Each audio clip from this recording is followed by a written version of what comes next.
Hi, നമസ്തേ. ഇന്ന് നമ്മൾ മനസ്സിലാക്കുന്നത് ഓം എന്ന ശബ്ദത്തെക്കുറിച്ചാണ്. കാരണം പുലർച്ചെ നമ്മളെല്ലാവരും എഴുന്നേറ്റ് ശുചിയായി നമ്മുടെ പ്രാക്ടീസ് ചെയ്യുമ്പോൾ ആദ്യം തന്നെ അതിൽ വരുന്ന പ്രാർത്ഥനയിൽ ചൊല്ലുന്നത് ഓംകാരമാണ്. അപ്പോൾ അതിൻ്റെ പൊരുൾ എന്താണെന്ന്, അത് എന്ന് എങ്ങനെ ഉണ്ടായി എന്ന് അല്പമെങ്കിലും നാം അറിഞ്ഞിരിക്കണം. ഇതിൻ്റെ എല്ലാം പൊരുൾ പൂർണ്ണമായും അറിയാനും മനസ്സിലാക്കാനും നമുക്ക് ഈ ഒരു ജന്മം മതിയാവില്ല. നമ്മളെ കൊണ്ടാവുന്ന വിധം അറിയാനും മനസ്സിലാക്കാനും നാം ശ്രമിച്ചുകൊണ്ടേ ഇരിക്കുന്നു എന്ന് മാത്രം. അതിനിടയിൽ നമ്മുടെ കോഴ്സിനെ പറ്റി ചെറുതായൊന്ന് പറഞ്ഞു പോകാം. ഹിമാലയൻ സിദ്ധാശ്രമ പരമ്പരയുടെ ശിവകുണ്ടലിനി യോഗം ആയുഷ്കല ധ്യാന പരിശീലനത്തിന് താല്പര്യമുള്ളവർ സ്ക്രീനിൽ കാണുന്ന നമ്പറിൽ വാട്സപ്പിൽ മെസ്സേജ് ചെയ്യുക. കേരളത്തിലുടനീളം ഇത് പരിശീലിപ്പിക്കുന്നത് ഹിമാലയൻ സിദ്ധയോഗ സാധക കേന്ദ്രം HSYSK ആണ്. ആചാര്യൻ ശ്രീ വി കൃഷ്ണകുമാർ സാറിൻ്റെ കീഴിലാണ് ഞാനിത് പഠിക്കുന്നതും പഠിപ്പിക്കുന്നതും. സ്വാമി നിഖിലേശ്വരാനന്ദ പരമഹംസ എന്ന ഗുരുവിൻ്റെ പാതയാണ് നാം പിന്തുടരുന്നത്. യഥാർത്ഥത്തിൽ ഓം എന്ന ശബ്ദത്തിൻ്റെ ഉറവിടം എന്നാണെന്ന് ആർക്കും തന്നെ വ്യക്തമായി അറിവില്ല. സകല വേദങ്ങളിലും ഓം ഉണ്ട്. അപ്പോൾ പറയാം ഇതിന് വേദത്തോളം തന്നെ അല്ലെങ്കിൽ അതിനേക്കാൾ കൂടുതൽ പഴക്കമുണ്ടെന്ന്. അതുപോലെ വേദത്തോളം തന്നെ പ്രസക്തിയുമുണ്ട്. വേദം എന്ന വാക്കിനർത്ഥം അറിവ് എന്നാണ്. എന്നാൽ എല്ലാ അറിവും ഓം എന്ന അക്ഷരത്തിലും ഉണ്ട്.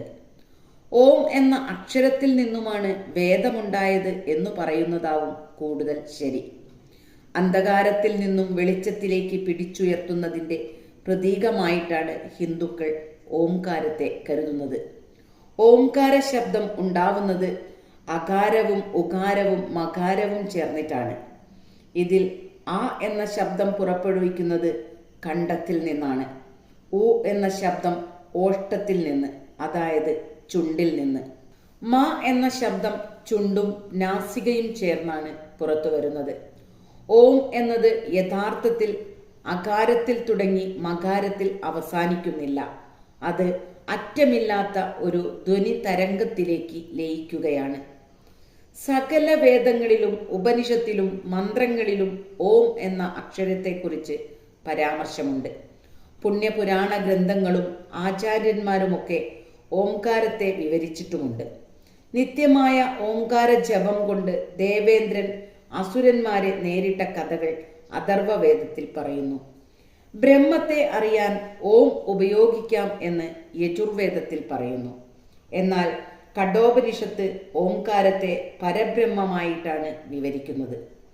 പരമാത്മാവുമായി ആത്മ ഐക്യം പ്രാപിക്കാൻ ഓംകാര ധ്യാനം സഹായിക്കുമെന്ന് മുണ്ടകോപനിഷത്തിൽ പറയുന്നു. ഈശ്വരനും ഓംകാരവും ഒന്നു തന്നെ എന്നതാണ് ഏറ്റവും വലിയ തിരിച്ചറിവ്.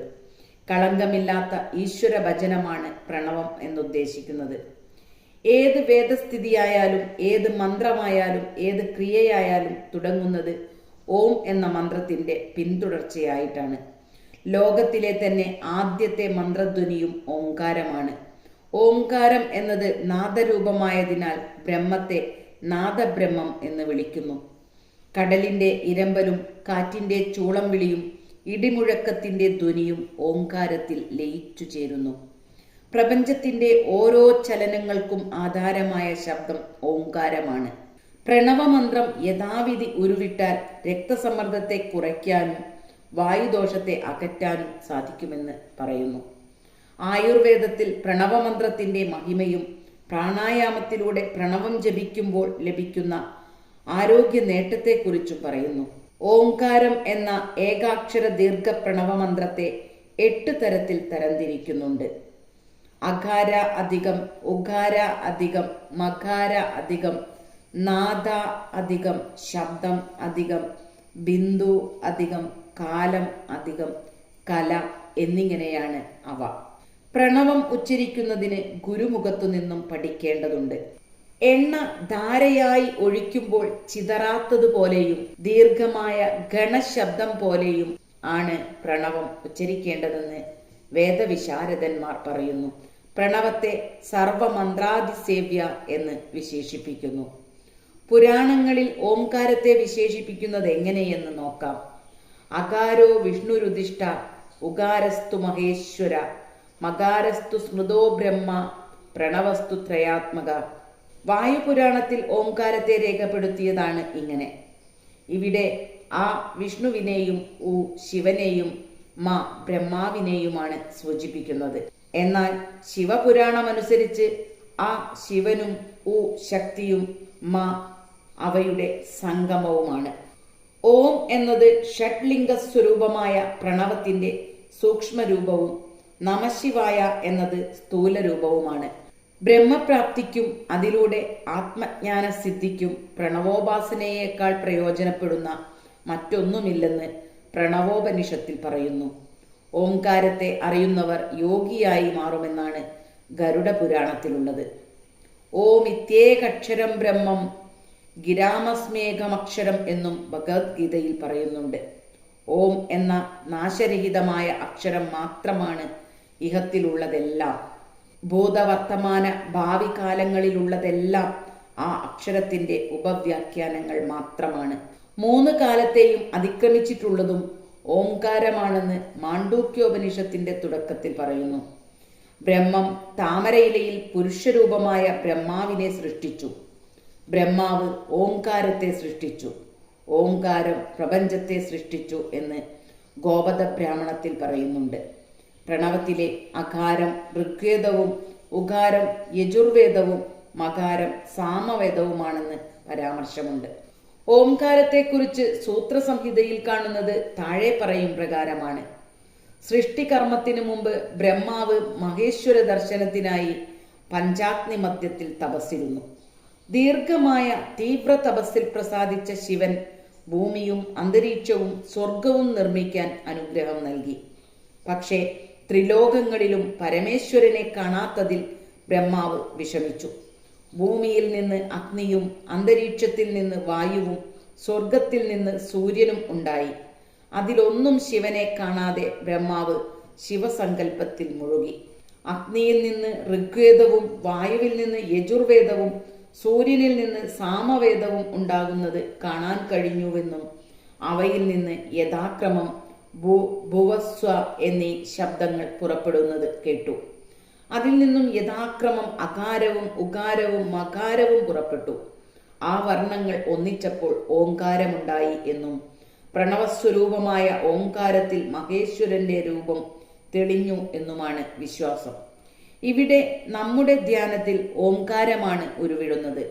സകല മന്ത്രങ്ങൾക്കും സകല വേദങ്ങൾക്കും സകല ദേവതകൾക്കും ജനനിയായ ഓംകാരത്തെ ധ്യാനിക്കുന്നത് ഏറെ പുണ്യമായി കരുതുന്നു.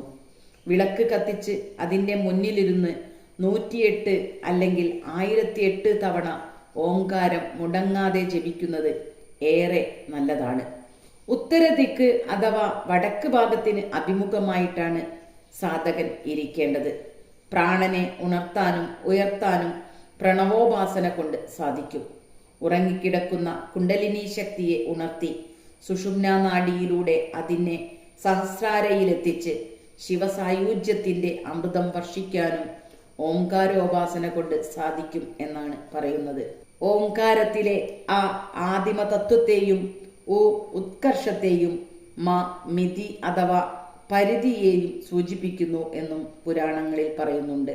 ഹൈന്ദവ ദർശനങ്ങളിൽ മാത്രമല്ല, സിഖ്, ജൈന, ബുദ്ധമത ദർശനങ്ങളിലും ഓംകാരത്തെ അതേ അർത്ഥത്തിൽ തന്നെയാണ് എടുത്തിട്ടുള്ളതെന്ന് പറയപ്പെടുന്നു.